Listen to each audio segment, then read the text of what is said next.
सूत्रभाषा ततो वन्दे भगवन्तो पुनः पुनः ಅದ್ವೈತ ಸಾರ್ವಭೌಮ ಚಕ್ರವರ್ತಿಯಾಗಲ್ಪಟ್ಟಂತ ಸಿದ್ಧಾರೂಢ ಹಾಗೂ ಶಿವಾನಂದರನ್ನು ಎನ್ನ ಹೃದಯದಲ್ಲಿ ಧ್ಯಾನಿಸಿಕೊಂಡು ತತ್ಸ್ವರೂಪರಿಯಾಗಲ್ಪಟ್ಟಂತ ಶ್ರೋತ್ರಿಯ ಬ್ರಹ್ಮನಿಷ್ಠ ಸದ್ಗುರು ಪೂರ್ಣಾನಂದ ಪೌರ ದಿವ್ಯ ಚರಣಾರವಿಂದಕ್ಕೂ ತ್ರಿಕರ್ಣ ಪೂರ್ವಕವಾಗಿ ನಮಸ್ಕರಿಸುತ್ತಾ ಪರಮ ಪೂಜ್ಯರು ಶ್ರೋತ್ರಿಯ ಬ್ರಹ್ಮನಿಷ್ಠರು ಕಲಿಯುಗದಲ್ಲಿ ನಡೆದಾಡುವ ಮಾತನಾಡುವ ದೇವರೆಂದು ಹೆಸರುವಾಸಿಯಾಗಿ ಲಿಂಗೈಕ್ಯರಾದ ಎನ್ನ ಆರಾಧ್ಯ ಸದ್ಗುರು ಶ್ರದ್ಧಾನಂದಪ್ಪಾಜಿಯವರ ದಿವ್ಯ ಚರಣಾರವಿಂದಕ್ಕೂ ಶತಕೋಟಿ ಪ್ರಣಾಮಗಳನ್ನು ಸಮರ್ಪಿಸಿ ಈ ಎಲ್ಲಾ ಕಾರ್ಯಕ್ರಮದ ರೂವಾರಿಗಳು ಶ್ರೀಮಠದ ಪೀಠಾಧಿಪತಿಗಳಾಗಲ್ಪಟ್ಟಂತ ಈ ಎಲ್ಲ ಕಾರ್ಯಕ್ರಮದ ದಿವ್ಯ ಸಾನ್ನಿಧ್ಯವನ್ನು ವಹಿಸಿಕೊಂಡಿರ್ತಕ್ಕಂಥ ಪರಮ ಪೂಜ್ಯ ಮಾತು ಶ್ರೀ ಅನಸೂಯ ತಾಯಿಯವರ ದಿವ್ಯ ಚರಣಾರವಿಂದಕ್ಕೂ ಹಣಿಮಣಿದು ಈ ಕಾರ್ಯಕ್ರಮದ ಗಣ ಅಧ್ಯಕ್ಷತೆಯನ್ನು ವಹಿಸಿಕೊಂಡಿರ್ತಕ್ಕಂಥ ಪರಮ ಪೂಜ್ಯ ಕಾಶಿನಾಥಪ್ಪ ಅವರ ದಿವ್ಯ ಚರಣಾರವಿಂದಕ್ಕೂ ನಮಸ್ಕರಿಸಿ ಈ ಜ್ಞಾನ ವೇದಿಕೆಯ ಮೇಲೆ ಉಪಸ್ಥಿತರಾಗಲ್ಪಟ್ಟಂತ ಪರಮ ಪೂಜ್ಯ ಅಡವಿ ಶಾಸ್ತ್ರೀಜಿಯವರ ದಿವ್ಯ ಚರಣಾರವಿಂದಕ್ಕೂ ಈ ಕಾರ್ಯಕ್ರಮದ ಸಭಾ ಸಂಚಾಲಕರಾಗಲ್ಪಟ್ಟಂತ ಪರಮ ಪೂಜ್ಯ ಸರಿತ್ ಶಾಸ್ತ್ರೀಜಿಯವರ ದಿವ್ಯ ಚರಣಾರವಿಂದಕ್ಕೂ ಕೂಡ ಶರಣೆಂದು ಈ ಜ್ಞಾನ ವೇದಿಕೆಯ ಮೇಲೆ ಅಲಂಕೃತರಾಗಲ್ಪಟ್ಟಂತಹ ಪರಮ ಪೂಜ್ಯ ಮಾತು ಶ್ರೀ ಮಾದೇವಿ ತಾಯಿಯವರಿಗೂ ನಮಸ್ಕರಿಸಿ ಇಲ್ಲಿಯ ಪರ್ಯಂತರವಾಗಿ ತಮ್ಮೆಲ್ಲರಿಗೂ ಹಿತ ನುಡಿಗಳನ್ನ ಆಡಿರ್ತಕ್ಕಂಥ ನಮ್ಮ ಗೌಡ ಸರಿಗೂ ಪತ್ರಕರ್ತರಾಗಲ್ಪಟ್ಟಂತಹ ಸಾಹುಕಾರರಿಗೂ ಕೂಡ ನಮಸ್ಕರಿಸಿ ಸರ್ವ ದುಃಖದ ನಿವೃತ್ತಿಯನ್ನು ಮಾಡಿಕೊಂಡು ಪರಮಾನಂದ ಸುಖವನ್ನು ಹೊಂದಿ ಮುಕ್ತರಾಗಬೇಕೆಂಬ ಆತುರತೆಯಿಂದ ಬಂದಿರತಕ್ಕಂಥ ಎಲ್ಲ ತಂದೆ ತಾಯಿಗಳಿಗೂ ಕೂಡ ನಮಸ್ಕರಿಸಿ ಇವತ್ತಿನ ಕಾರ್ಯಕ್ರಮದಲ್ಲಿ ನಾವು ನೀವೆಲ್ಲರೂ ಪಾಲ್ಗೊಳ್ಳೋಣ ಶಿವಸ್ವರೂಪಿಗಳೇ.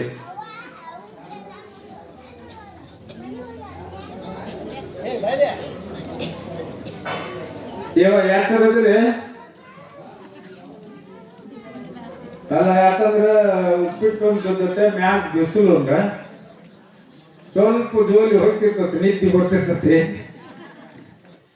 ಆ ಟೈಮ್ಗೂ ನಮ್ ಪಾಳಿ ಬರ್ತತಿ. ನಿನ್ನ ಸಂಜಿನ ನಿನ್ ರಾತ್ರಿನೂ ಹಂಗ ಆಯ್ತು, ಈಗೂ ಪರಿಸ್ಥಿತಿ ಹಂಗ ಆಯ್ತು. ನಮ್ ಟೈಮ್ ಸುಮಾರು ನಿಮ್ ಟೈಮ್ ಸುಮಾರು ಗೊತ್ತಾಗೋಯ್ತು.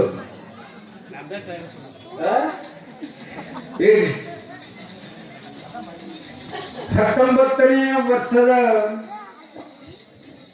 ವಿಶ್ವ ಶಾಂತಿಗಾಗಿ ನಡೆಯಲಿರುವ ಕೋಟಿ ಜಪ ಯಜ್ಞ ಕಾರ್ಯಕ್ರಮದ 2ನೇ ದಿವಸದ ಏನ್ ಮಧ್ಯಾಹ್ನ ಅನ್ಬೇಕು ನಮ್ ಮುಂಜಾನೆ ಅನ್ಬೇಕು ಗೊತ್ತಾಗಬೇಕು. ಪ್ರವಚನದ ವಿಷಯ ಯಾವುದು ಅಂತ ಕೇಳಿದರೆ ಲೋಕಹಿತ ಚಿಂತಕರಾಗಲ್ಪಟ್ಟಂತ ಶ್ರೀಮನ್ ನಿಜಗುಣ ಶ್ರೀಯೋಗಿಗಳ ಕೈವಲ್ಯ ಪದ್ಧತಿಯ ಗ್ರಂಥವನ್ನ ಆಧಾರವಾಗಿಟ್ಟುಕೊಂಡು ಬಹು ಸುಂದರವಾಗಿ ಇಳಿ ಪರ್ಯಂತರವಾಗಿ ಪ್ರತಿಪಾದನವನ್ನ ಮಾಡ್ತಾ ಬಂದಿದ್ದಾರೆ. ಆ ವಿಷಯ ಯಾವುದು ಅಂತ ಕೇಳಿದರೆ ದುರಿತ ಕರ್ಮವನ್ನು ಕೊಲ್ಲದಿರು.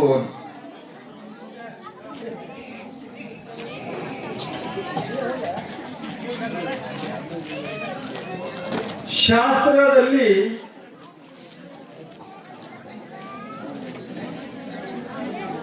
ಕರ್ಮ ಅಂತ ಅಂತ ಎದಕ್ಕೆ ಕರಿತಾ ಇದಾರ ಅಂತ ಕೇಳಿದ್ರ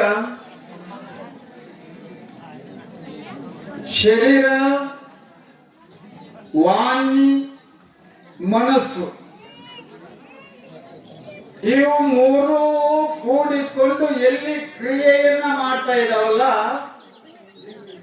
ಆ ಮೂರರ ಕ್ರಿಯೆಗೆ ಏನಂತ ಕರೀತಾರ ಅಂತ ಕೇಳಿದ್ರೆ ಕರ್ಮ ಅಂತ ಕರ್ಕೊಂಡು ಬಂದಿದ್ದಾರೆ. ಈ ಕರ್ಮದಲ್ಲಿ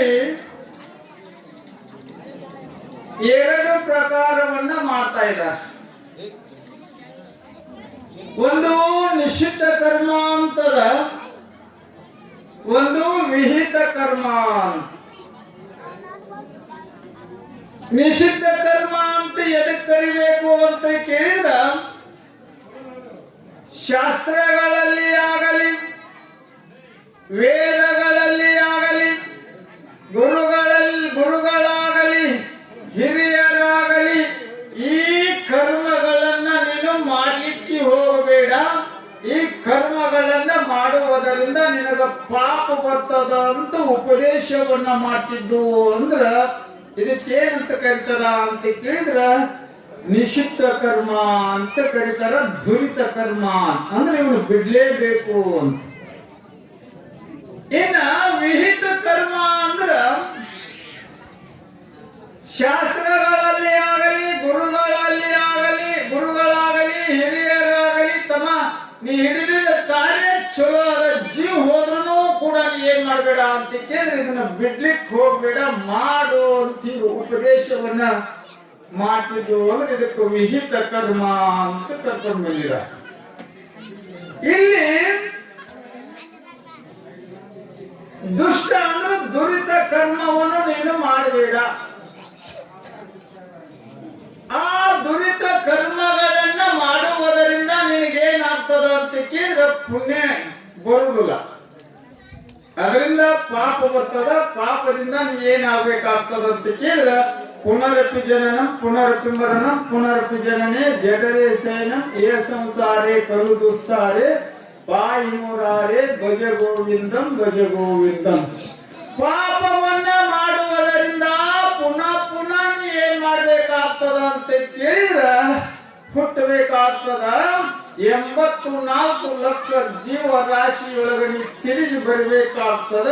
ಅದಕ್ಕೆ ನೀ ಏನ್ ಮಾಡಬೇಡ ಅಂತ ಕೇಳಿದ್ರೆ ಪಾಪವನ್ನ ಮಾಡಬೇಡ. ಈಗ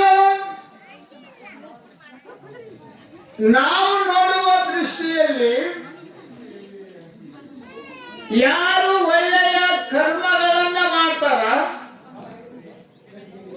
ದಾನ ಧರ್ಮಗಳನ್ನ ಮಾಡ್ತಾ ಇದ್ದಾರ,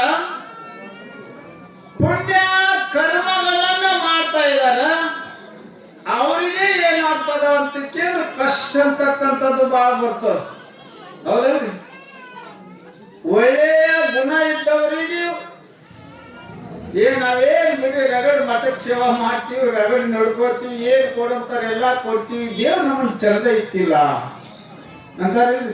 ಒಳ್ಳೆಯವರಿಗೆ ಏನಿರ್ತದ ಅಂತ ಕೇಳಿದ್ರ ಕೆಟ್ಟ ಅಂತಕ್ಕಂಥದ್ದು ಬರ್ತದೆ. ಏನವ ದಿನಪ್ರತಿ ಮಂದಿ ತಲೆ ಬೋಳಿಸಿ ಅಂತಿಲ್ಲ,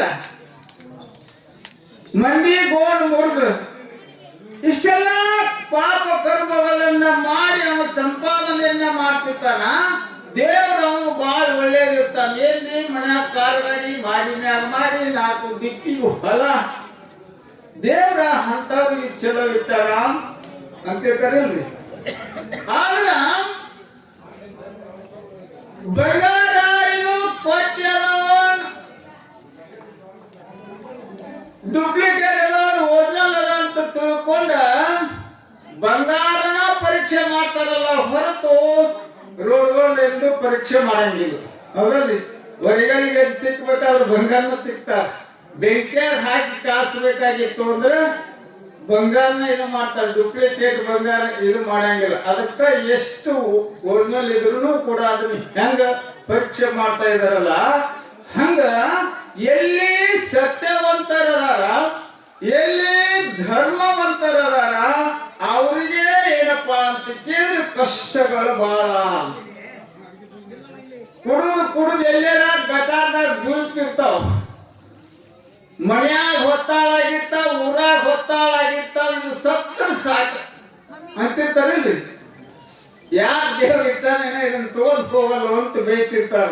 ಅವ್ರಿಗೆ ಏನಾಗಂಗಿಲ್ಲ, ಯಾವ ಚಟ ಇರಂಗಿಲ್ಲ, ಅವ್ರು ಸತ್ತು ಹೋಗ್ತಾವ ಲಗುನು ಸಾಯ್ತಾರಿಲ್ರಿ.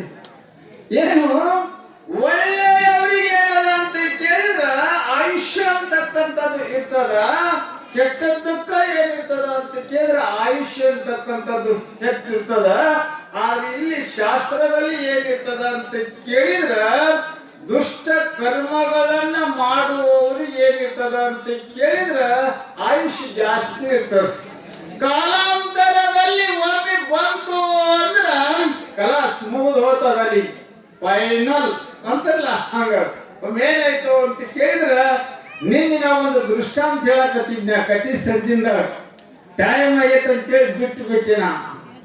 ನಮ್ಗೆಲ್ಲ ಗುರುಗಳು ಮುಗಿಸ್ಬೇಕಾಗಿತ್ತು, ಅದನ್ನ ಮುಗಿಸ್ಬೇಕಾಗಿತ್ತು, ಅರ್ಧಕ್ಕೆ ಬಿಟ್ರಿ.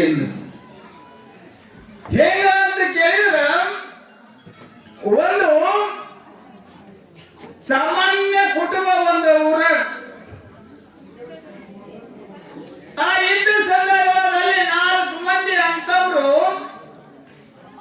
3 ಮಂದಿಗೆ ಸಣ್ಣವರಿಗೆ ಮಕ್ಕಳಾಗ್ಯಾವ. ಆವ ಹಿರಿಯವನಿಗೆ ಏನಾಗಿಲ್ಲ ಅಂದ್ರೆ ಯಾವ 1 ಕಿಲೋಮೀಟರ್ ಕೇಳ್ತದೆ ನನ್ನ ಬಾಯಿ. ಹಿರಿಯವನಿಗೆ ಏನಾಗಿಲ್ಲ ಅಂತ ಕೇಳಿದ್ರ ಮಕ್ಕಳಾಗಿಲ್ಲ. ಎಲ್ಲಾ ದೇವರ ಕೇಳಿದ್ರೆ ಎಲ್ಲಾ ಕಡೆ ಚೀಟಿ ಚಿಪ್ಪಾಡಿ ಎಲ್ಲಾ ಮಾಡ್ಕೊಂಡು ಬಂದ್ರು ಕೂಡ ಏನಾಗ್ಲಿಲ್ಲ ಅಂತ ಕೇಳಿದ್ರೆ ಮಕ್ಕಳು ಆಗ್ಲಿಲ್ಲ. ಒಬ್ಬ ಚಲೋ ಹಿರಿಯ ಮಠದ ಸ್ವಾಮಿಗಳು ನಮ್ಮ ಊರಾಗ ಅದಾರ, ಅವರು ಚಲೋ ದೇವ್ರ ಹೇಳ್ತಾರ, ಅವ್ರ ಮಾತು ಕರೆ ಬರ್ತಾವ, ಅಲ್ಲೇ ಹೋಗಿ ಕೇಳು ಅಂತ ಮಕ್ಕಳ ಮನೆ ಹೆಣ್ಮಗಳು ಹೇಳಿದ್ರಂತ. ಈಗ ಯಾರಿಗೆ ಮಕ್ಕಳಾಗಲಾದ ಹೆಣ್ಮಗಳಿಗೆ ಹೀಗೆ ಹೇಳಿದಾಗ ಆಯ್ತು ಅಂತ ತಿಳ್ಕೊಂಡ ಮಧ್ಯಾಹ್ನ ಮುಂಜಾನೆ ಸ್ನಾನ ಮಾಡಿ ಆ ಸ್ವಾಮಿಗಳ ಮನೆಗೆ ಹೋದ್ರು. ಸ್ವಾಮಿಗಳು ಎಲ್ಲಾ ಬುಕ್ ತೆಗೆದ ಗಣಿತ ಹಾಕಿ ಪಂಚಾಂಗ ಹೇಳಿದ. ಏನು ಅಂತ ಕೇಳಿದ್ರ 4 ಮಂದಿ ಜೀವ ತಗೊಂಡಿ ಅಂದ್ರೆ ನೀನು ವಸ್ತು ನೋಡಿದ ಮಕ್ಕಳಾಕವು ಅಂತ ಪಂಚಾಂಗ ಹೇಳಿದಂತ ದೇವ್ರ ಹೇಳಿದಂತ ಸ್ವಾಮಿ. ಏನ್ಗೆ ಒಂದ್ 4-5 ಜೀವ ತಗೊಂಡ್ರು. ಅವು ಸತ್ತರು ಸಾಯಲ್ಲ, ಕಾರಣ ನನ್ ಹೊತ್ತಿನ ಮಗ ಹುಟ್ಟದಲ್ಲ ಅಂತ ತಿಳ್ಕೊಂಡು ದುಷ್ಟ ಕರ್ಮಗಳನ್ನ ಮಾಡ್ಲಿಕ್ಕೆ, ಪಾಪ ಕರ್ಮಗಳನ್ನ ಮಾಡ್ಲಿಕ್ಕೆ ಹೆಣ್ಮಗಳು ರೆಡಿ ಆದ್ರು. ರೆಡಿ ಆದಾಗ ಒಂದು ದಿವಸ ಅಮಾಸಿ ಕಟ್ಲಿತ್ತು. ಮನೆಯ ವಯಸ್ಸಾಗಲ್ಪಟ್ಟಂತ ಮಾವನ ಆದ್ರೆ ಹೊರಗೆ ಕಾಟ ಹಾಕೊಂಡು ಬ್ಯಾಸಿ ಸಮಯ ಮುಂದೆ ಅಂಗಳದಾಗ ಮುದಕ ಮಕ್ಕೊಂದಿತ್ತು. ಮಗ್ಗನ ಚಪ್ರ ಹಾಕಿದ್ರು. 2 ಎತ್ತದಾವ, 2 ಆಕಳದಾವ, 1-2-3 ಆಕಳ ಕರುಗಳದಾವ, 1-2-3 ಆಡದವೆಲ್ಲವನ್ನು ಕಟ್ಟಿದ್ರು. ರಾತ್ರಿ ಅಮಾಸಿ ಕತ್ಲಿತ್ತು.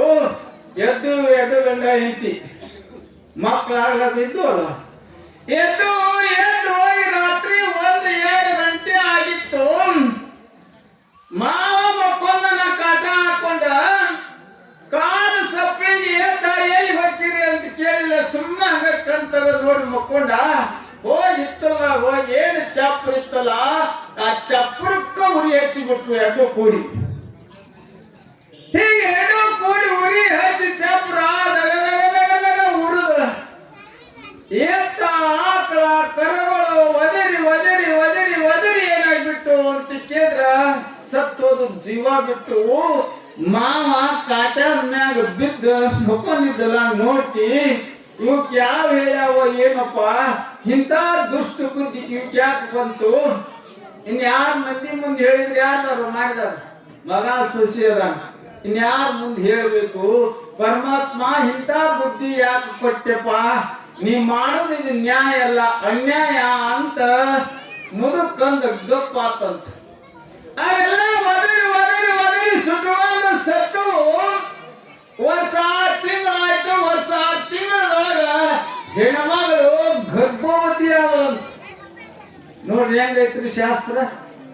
ಹೆಣ್ಮಗಳು ಹೊಟ್ಟಿಲೆ ಆಗಿ ಚೊಚ್ಚಲು 2 ಅವಳಿ ಜೋಳಿ ಗಂಡು ಹಿಡಿದಳು. ಅಂತ ಹೆಣ್ಮಗಳು. 2 ಗಂಡು ಮಕ್ಕಳು ಹುಟ್ಟಿದ್ವು. ಮತ್ತ ಮರು ವರ್ಷ ಮತ್ತೆರಡು ಗಂಡು ಹುಟ್ಟಿದ್ವು, ಅವಳು ಜೋಳಿ.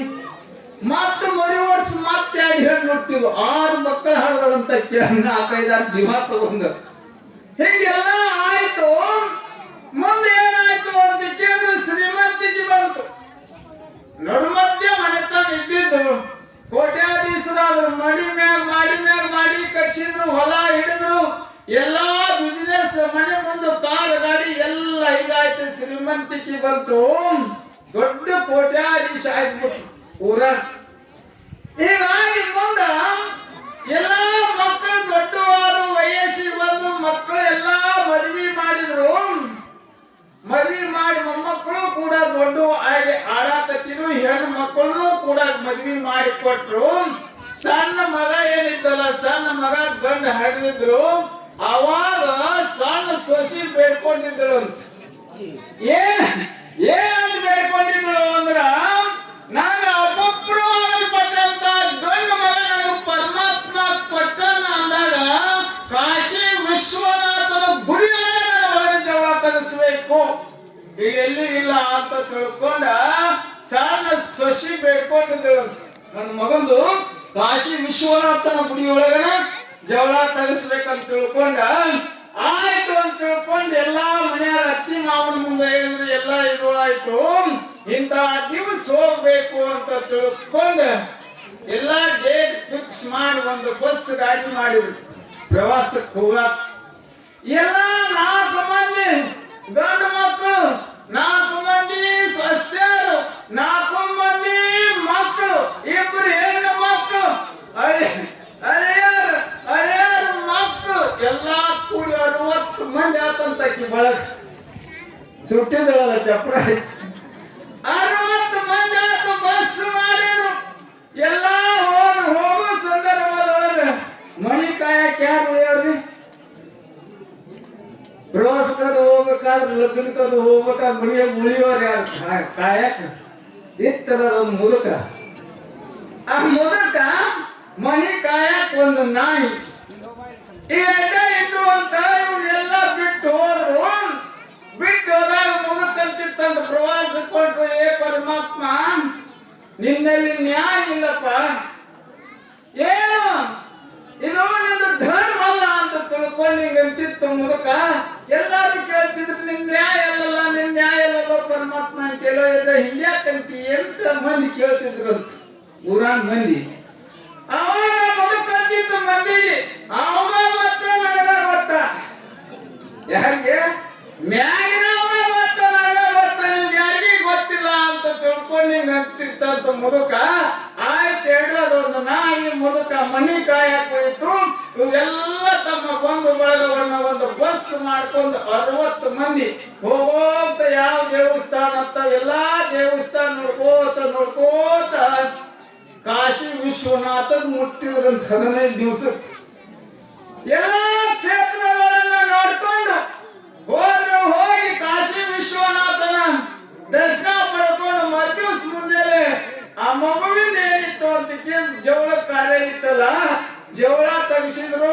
ಅವನೇನು ದಕ್ಷಿಣ ಕೊಡಬೇಕಾಗಿತ್ತು, ವಿಶ್ವನಾಥನಿಗೆ ಕಾಣಿಕೆ ಕೊಡಬೇಕಾಗಿತ್ತು, ಹರಕಿ ಮುಟ್ಟಿಸ್ಬೇಕಾಗಿತ್ತು. ಎಲ್ಲಾ ಮುಟ್ಟಿಸಿದ್ರು, ಅಡಿಗೆ ಮಾಡಿದ್ರು, ಪ್ರಸಾದ ಮಾಡಿದ್ರು.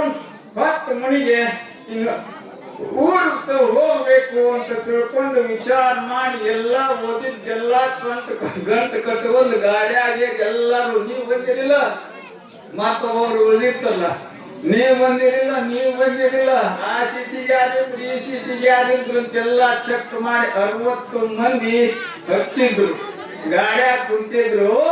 ಕಾಶಿಯಿಂದ 60 ಕಿಲೋಮೀಟರ್ ಆ ಏರಿಯಾ ದಾಟಿ ಬಂತು ಗಾಡಿ. ಏನ್ ಡ್ರೈವರ್ ನಿದ್ದಿ ಬಂತು, ಏನ್ ಅವ್ರದೋ ಹೆಚ್ಚಾತೋ ಏನು. ಹಿಂಗಾಗಿ 5-6 ಕಿಲೋಮೀಟರ್ ಆಳದೊಳಗೆ ಹೋಗಿ ಗಾಡಿ ಬಿತ್ತಂತ. 5-6 ಕಿಲೋಮೀಟರ್ ಆಳದೊಳಗೆ ಗಾಡಿ ಬಿತ್ತು.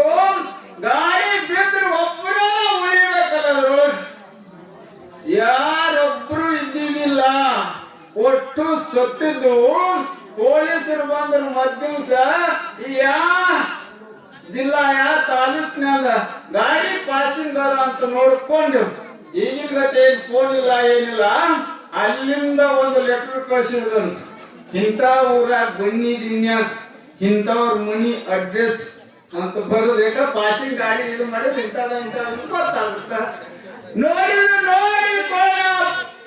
ಲೆಟರ್ ಹಾಕಿದ್ರು, ಪತ್ರ ಬಂತು. ಸಾಯಂಕಾಲ ಆಗಿತ್ತು. ಪೋಸ್ಟ್ ಮ್ಯಾನ್ ಪತ್ರ ತಗೊಂಡು ಬಂದ. ಮೊದಲು ಕುಂತಿತ್ತು, ತಮ್ಮ ನನಗೆ ಓದಾಕ್ ಬರಂಗಿಲ್ಲೋ, ಏನೈತೆ ಅದ್ರೊಳಗ ಅಂತ ಕೇಳಿದ ಮೊದಕ. ಹೀಗೆ ಕೇಳಿದ ಪೋಸ್ಟ್ ಮ್ಯಾನ್ ಬಿಚ್ಚಿ ಪತ್ರ ಲೆಟರ್ ಬಿಚ್ಚಿ ನೋಡಿದ. ನೋಡ್ತಮ್ಮ ಏನಾಗ್ಯದು ಒಂದ, ನಿಮ್ ಮಂದಿ ಎಲ್ಲ ಇದಕ್ಕೆ ಹೋಗಿದ್ರನ್ರಿ ಕಾಶಿಗೆ? ಹೌದು ಹೋಗಿದ್ರು. ಏನಾಯ್ತು? ಅವರೆಲ್ಲ ಹತ್ತಾಗ ಹೋಗ್ಯಾರಿ. ಈಗ ಏನು ಕಾಶಿಗೆ ಹೋಗಿದ್ರಿ ವಿಶ್ವನಾಥನ ದರ್ಶನಕ್ಕ, ಅವ್ರೆಲ್ಲರೂ ಹತ್ತಾಗ ಹೋಗ್ಯಾರಿ ಅಂತ ತಿಳ್ಕೊಂಡ ಹೀಗ ಪೋಸ್ಟ್ ಮ್ಯಾನ್ ಹಂಗಂದ್ರೆ ಏನು ಅಂತ ಕೇಳಿದ. ಗಾಡಿ ಆಕ್ಸಿಡೆಂಟ್ ತೆಗ್ರಿಯಾಗ ಬಿದ್ದ, ಅಷ್ಟರು ಮರ್ಗಯ್ಯ, ಒಟ್ಟರು ಸತ್ತು ಹೋಗ್ಯಾರ ಅಂತ ತಿಳ್ಕೊಂಡ ಪೋಸ್ಟ್ ಮ್ಯಾನ್ ಪತ್ರ ಓದಿ ಮುದುಕ ಹೇಳಿದಂತ, ಹೇ ಪರಮಾತ್ಮ ಬಾಳುವ ಏನ್ ಮಾಡಿದ್ರಿ? ಅನ್ಯಾಯಕ್ಕೆ ಸಮಯ ಆದ್ರೆ ಪುಣ್ಯಕ್ಕೇನಿರಂಗಿಲ್ಲ ಅಂತ ಕೇಳಿದ್ರೆ ಸಮಯ ಅಂತಕ್ಕಂಥದ್ದು ಇರಂಗಿಲ್ಲ. ಅದಕ್ಕ ಇಷ್ಟೆಲ್ಲ 6-8 ದನಗಳನ್ನ ಸುಟ್ಟಿದ್ದಕ್ಕೆ ನೀ ಎಷ್ಟು ಮಂದಿ ಸಾವು ಹೊಡಿದೆ ಅಂದ್ರೆ 60 ಮಂದಿ ಬಂದು ಒಳಗೆ ಅಷ್ಟು ಹೋರುವಂತ.